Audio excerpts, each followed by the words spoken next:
Une nouvelle guerre entre Donald Trump et Elon Musk s'intensifie. L'un des hommes les plus riches du monde a de nouveau évoqué la possibilité de créer un nouveau parti politique aux États-Unis. En réponse, Trump a proposé que le département de l'efficacité étudie les subventions reçues par les entreprises d'Elon Musk afin d'économiser d'énormes fonds du budget fédéral. Le président des États-Unis a écrit cela sur le réseau social Truth Social, exprimant la nécessité de vérifier et d'économiser les fonds du budget.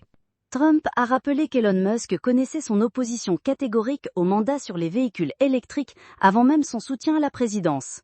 Il a souligné que les véhicules électriques sont acceptables, mais que personne ne devrait être obligé d'en posséder un contre sa volonté.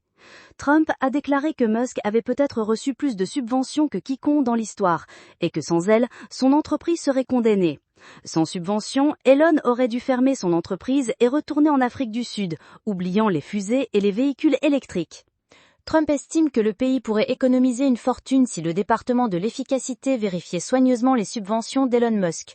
Il a proposé de confier à Dodge, symbole d'économie, l'étude attentive des données sur les subventions pour économiser des sommes énormes. Il a déclaré directement « Annulez tout ». Faites-le tout de suite, exprimant sa colère contre son ancien ami et président.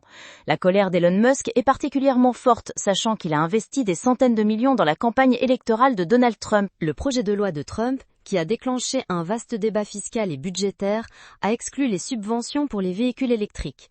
Le milliardaire a menacé de destituer les sénateurs qui le soutenaient dans une altercation à distance avec le président.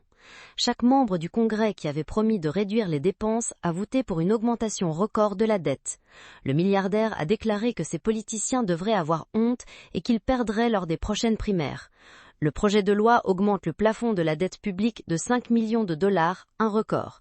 Le milliardaire affirme que le pays est gouverné par un seul parti, le parti du cochon porcinet. Il appelle à la création d'un nouveau parti politique qui se soucie réellement du peuple. Si le projet de loi est adopté, le parti sera fondé le lendemain pour donner une véritable voix aux gens. Donald Trump ne considère pas la rébellion à bord du navire comme une menace pour sa présidence. Il est plus intéressé par la perspective d'entrer dans l'histoire comme un grand pacificateur. La porte-parole de la Maison-Blanche, Caroline Leavitt, a parlé lors d'une conférence de presse des objectifs pacifiques du président.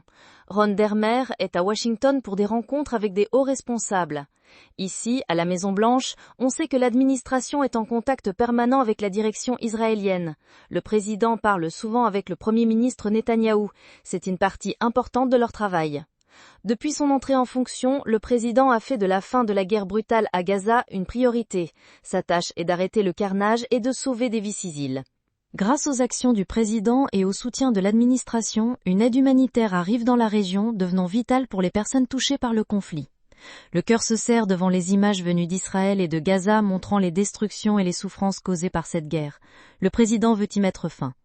Le président souhaite sauver des vies et ramener tous les otages de Gaza chez eux. Cette mission reste sa priorité absolue ainsi que celle de toute l'administration.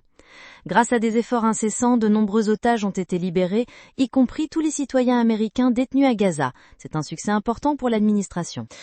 Le président continue de déployer tous ses efforts pour mettre fin à la guerre et rapatrier les otages. Le travail se fait à tous les niveaux. La deuxième priorité de Donald Trump est d'exiger que tous les pays paient pour pouvoir commercer avec les États-Unis, assurant ainsi des conditions équitables. Cette semaine, le président prévoit des réunions avec son équipe commerciale pour fixer les tarifs douaniers des pays qui ne négocieront pas avec les États-Unis. La date limite pour les accords commerciaux approche, le 9 juillet. Le ministre des Finances espère finaliser ces accords avant la fête du travail. Hier, quand on a demandé au président Trump s'il envisageait une prolongation après le 9 juillet, il a répondu « Je pense que ce sera nécessaire ». Cela signifie-t-il qu'il exclut une prolongation pour tous les pays ? Il a dit qu'il ne considérait pas la prolongation comme nécessaire pour tous. Le président compte imposer des tarifs à de nombreux pays s'il ne négocie pas de bonne foi. Cette semaine, il rencontrera son équipe commerciale pour discuter des tarifs douaniers. Il semble que le Canada n'ait plus supporté la course aux tarifs. Le Premier ministre canadien Mark Carney a appelé Trump dimanche soir pour lui annoncer que le Canada n'imposerait pas de taxes numériques aux entreprises technologiques américaines. La porte-parole Caroline Leavitt a déclaré que Carney a cédé après que Trump a interrompu les négociations commerciales avec le Canada. C'est très simple. Le Premier ministre Carney et le Canada ont cédé au président Trump et aux États-Unis d'Amérique. Trump s'est négocié et connaît la puissance de son pays et de son économie. Chaque pays sur la planète a besoin de bonnes relations commerciales avec les États-Unis. L'erreur du Canada a été de promettre d'instaurer cette taxe. Le président des États-Unis a clairement exposé sa position au Premier ministre, qu'il a appelé la nuit dernière pour annoncer l'abandon de la taxe. C'est une grande victoire pour les entreprises technologiques et les travailleurs américains. De manière inattendue, le Japon s'est opposé à Trump. Le chef du cabinet du pays a déclaré que le secteur agricole ne ferait pas de concessions dans les négociations tarifaires avec les États-Unis. Trump a écrit sur les réseaux sociaux que le refus du Japon d'acheter du riz cultivé aux États-Unis montre l'indulgence des pays envers l'attitude des États-Unis à leur égard. Je suis au courant de déclarations du président et des responsables américains, mais je m'abstiendrai de commenter chaque déclaration du gouvernement américain. Dans les futures négociations commerciales avec les États-Unis, nous ne prendrons pas de mesures nuisibles à l'agriculture. Nous protégerons ce qui est nécessaire et maximiserons les intérêts du pays. Je ne divulguerai pas les détails spécifiques des négociations commerciales avec les États-Unis. Le Japon continuera à participer à des négociations sérieuses en vue d'un accord bénéfique pour les deux pays. Malgré le durcissement des mesures économiques, Donald Trump signera un décret mettant fin aux sanctions américaines à l'encontre des alliés. Selon le porte-parole de la Maison-Blanche, la décision de Trump annoncée en mai lève les sanctions afin d'aider la Syrie à se reconstruire après la guerre civile dévastatrice. Cet après-midi, le président signera un décret mettant fin au programme américain de sanctions contre la Syrie. C'est une étape pour soutenir la stabilité et la paix dans le pays.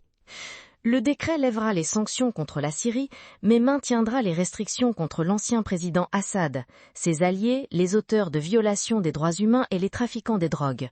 Les sanctions contre les personnes liées aux armes chimiques, à l'État islamique et à leurs structures affiliées, ainsi qu'aux proxys iraniens, resteront également en vigueur. Le président a promis cette mesure, qui a choqué le monde, en Arabie Saoudite, car elle soutient une Syrie stable et unie dans la paix avec ses voisins. Le président a rencontré le nouveau président syrien lors de sa visite au Moyen-Orient, ce qui constitue l'exécution de sa promesse pour la paix et la stabilité de la région. En Iran, on ne croit pas à la levée des sanctions contre leur pays. Téhéran a qualifié la position de Trump de jeu, sans intention de résoudre les problèmes entre les pays. Plus tôt, Trump avait déclaré avoir abandonné les tentatives de lever des sanctions économiques, montrant ainsi un changement de position envers l'Iran. La levée des sanctions contre l'Iran est en discussion afin de donner au pays une chance de rétablir rapidement son économie et sa société dans une situation internationale difficile. Il n'est pas exclu qu'une nouvelle frappe contre les installations nucléaires iraniennes soit envisagée si cela s'avère nécessaire pour la sécurité. Il y a eu des cas où une mesure possible était discutée le matin et un nouveau paquet de sanctions contre l'Iran était imposé le soir même. Ces fluctuations et changements constants de position des États-Unis au cours des 3 derniers mois sont devenus un schéma récurrent de leur comportement. Ces événements doivent être considérés comme un jeu psychologique et médiatique et non comme des déclarations sérieuses en vue de négociations. Au milieu du processus diplomatique, avant le 6e cycle de négociations, le régime sioniste, avec le soutien des États-Unis, a commis une agression militaire contre l'Iran. Cela est considéré comme un acte d'agression selon le droit international et la Charte des Nations Unies.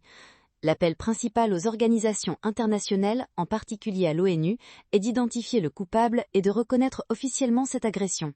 Le Conseil de sécurité de l'ONU doit prendre des mesures et tenir le régime sioniste et les États-Unis responsables.